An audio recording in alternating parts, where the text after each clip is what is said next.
It's a witch hunt. It's a sham. It's a hoax. Nothing was done wrong. Zero was done wrong. I think it's a horrible thing to be using the tool of impeachment, which is supposed to be used in an emergency, and it would seem many, many, many years apart, to be using this for a perfect phone call where the president of that country said there was no pressure whatsoever, didn't even know what we were talking about. It was perfect. The relationship is perfect. I've done much more for them than Obama did for them. It's a scam. It's something that shouldn't be allowed, and it's a very bad thing for our country. And you're trivializing impeachment.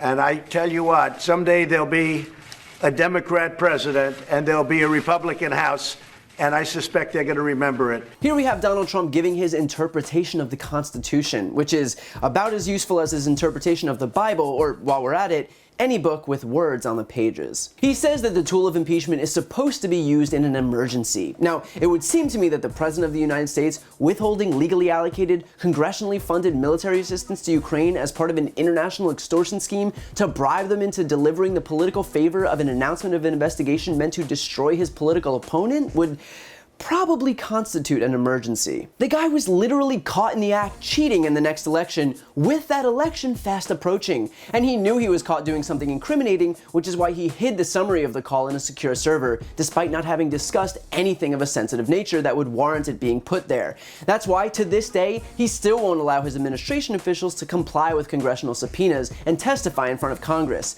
If that doesn't constitute an emergency with dire implications right now, nothing does. Trump goes on to make the most bizarre claim of this entire rant, stating that not only is impeachment supposed to be used in an emergency, but, quote, many, many, many years apart.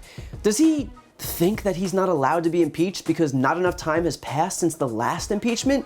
It really is something to see the leader of a party that once prided itself on being constitutional originalists now proudly and full-throatedly supporting a man who just interpreted the Constitution as not allowing for impeachment until an undisclosed number of years has passed since the last one. In other words, we must still be in that sweet spot where presidents can commit crimes unencumbered by minor details like, you know, the law and the Constitution of the United States, because Bill Clinton was already impeached in the 90s.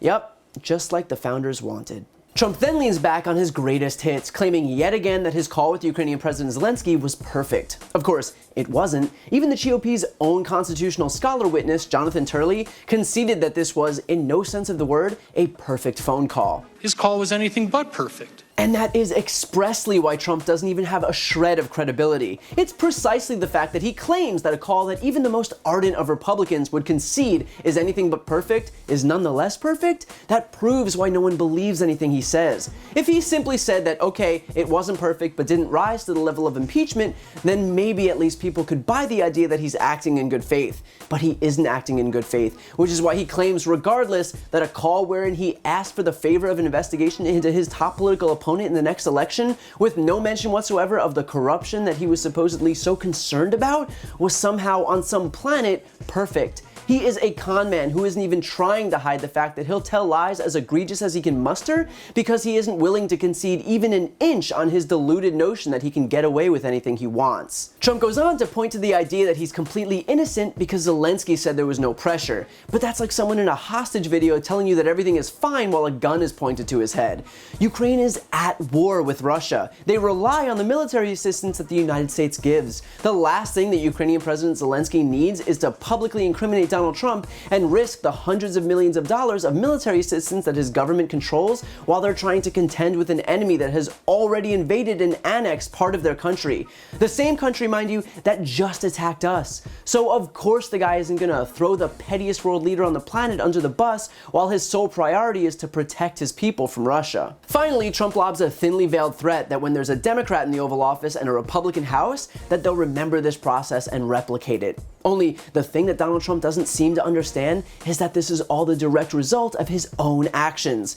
I'm sure a Democratic president has no qualms whatsoever about being in office with a Republican House because they can probably manage the task of not embroiling themselves in an international extortion scheme.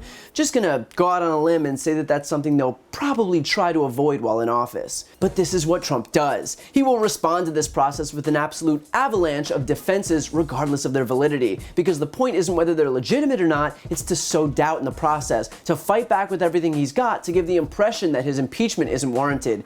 But it is. Because beside all of the BS defenses and foot stomping and temper tantrums is the simple fact that the President of the United States was caught trying to extort a foreign country into doing a political favor for him in the next election. The textbook definition of an impeachable offense.